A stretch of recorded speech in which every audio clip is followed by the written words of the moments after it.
हर हर महादेव। श्री शिवाय नमस्तुभ्यम। आप सब भी कमेंट में हर हर महादेव अवश्य लिखिएगा। आइए आज के वीडियो में हम पिठोरी अमावस्या, जिसे कि भादो अमावस्या के नाम से भी जाना जाता है, की व्रत कथा का श्रवण करेंगे।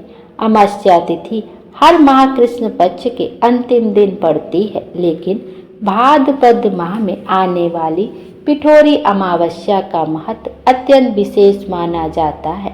इसे कुशाग्रहणी पिठोरी अमावस्या के नाम से भी जाना जाता है।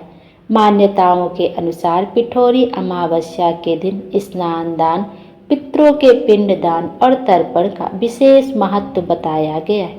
पिठोरी अमावस्या खास तौर पर संतान की सुख समृद्धि, लंबी उम्र और सफलता की कामना के लिए मनाई जाती है।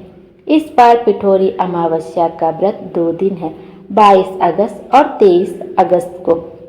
एक दिन व्रत रखा जाएगा और दूसरे दिन स्नान दान का शुभ मुहूर्त रहेगा।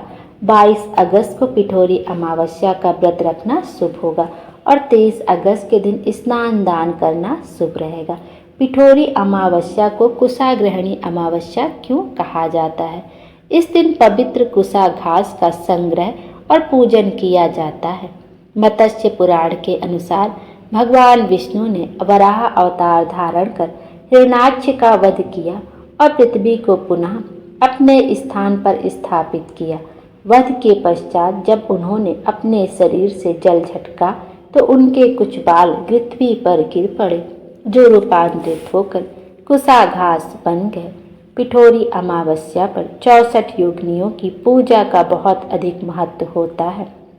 भाद्रपद की पिठोरी अमावस्या पर माँ पार्वती ने 64 योगिनियों के साथ मिलकर गणेश जी की पूजा की थी। दरअसल पिठोरी शब्द का अर्थ होता है आटे की मूर्तियाँ।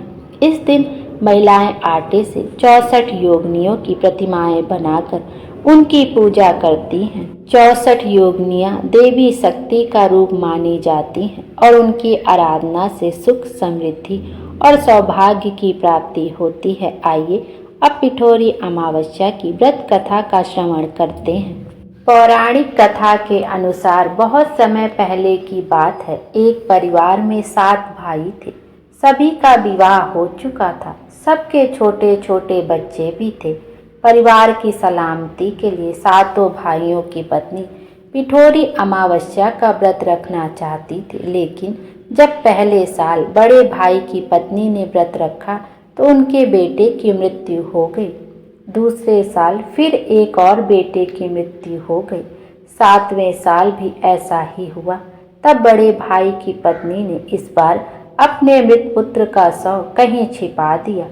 गांव की कुल देवी माँ पोलेरम्मा उस समय गांव के लोगों की रक्षा के लिए पहरा दे रही थी।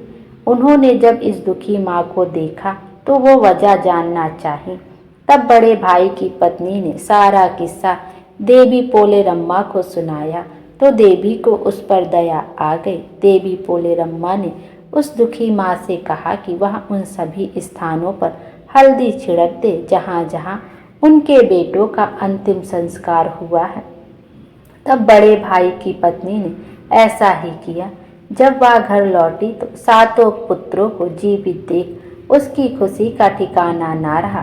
तभी से उस गांव की हर माता अपने संतान की लंबी उम्र की कामना से पिठोरी अमावस्या का व्रत रखने लगी। बोलिए पिठोरी अमावस्या की जय। पोलेरम्मा, जिन्हें माँ दुर्गा का ही एक रूप माना जाता है।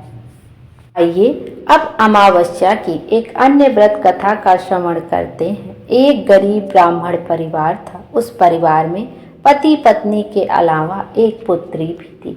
वह पुत्री धीरे धीरे बड़ी होने लगी। उस पुत्री में समय और बढ़ती उम्र के साथ सभी स्त्रियोचित गुणों का विकास हो रहा था।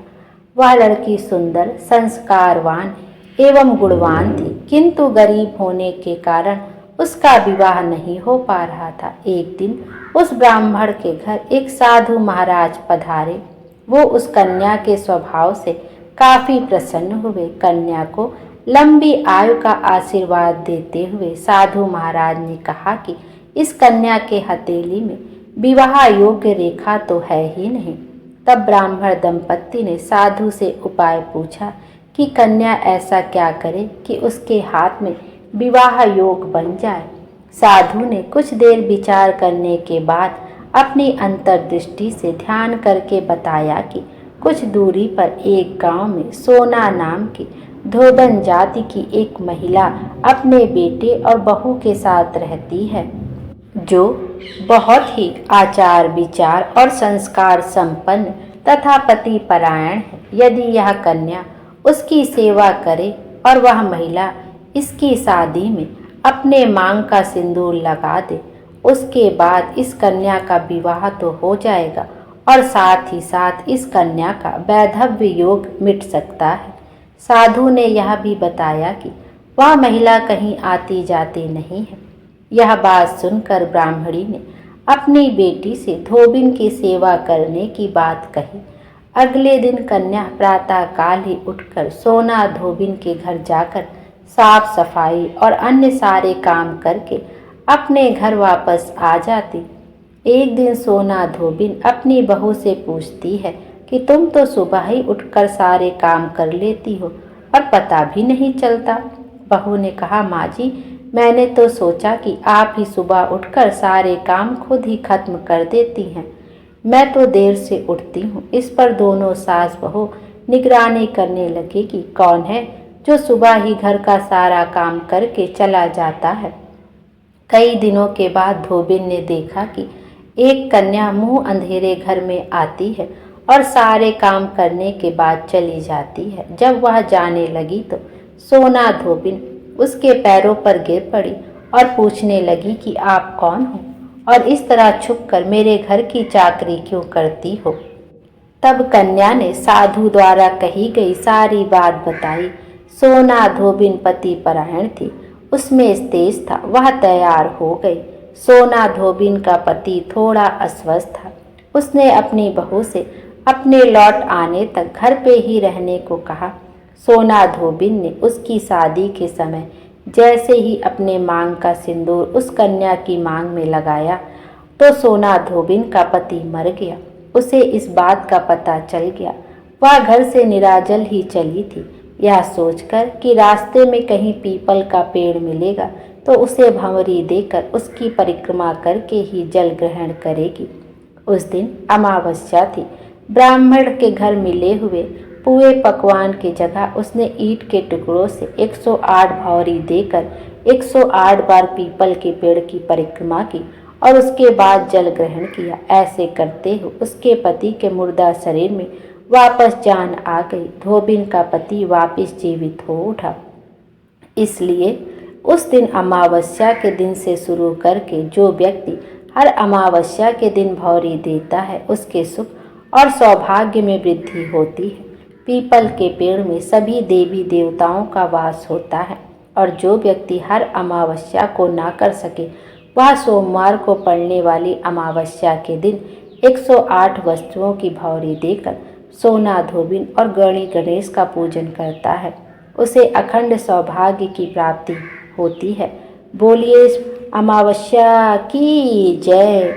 माता पार्वती की जय। हर हर महादेव। भोले बाबा हम सब की मनोकामना पूर्ण करें और हमारे जीवन को खुशियों से भर दें। Thank you.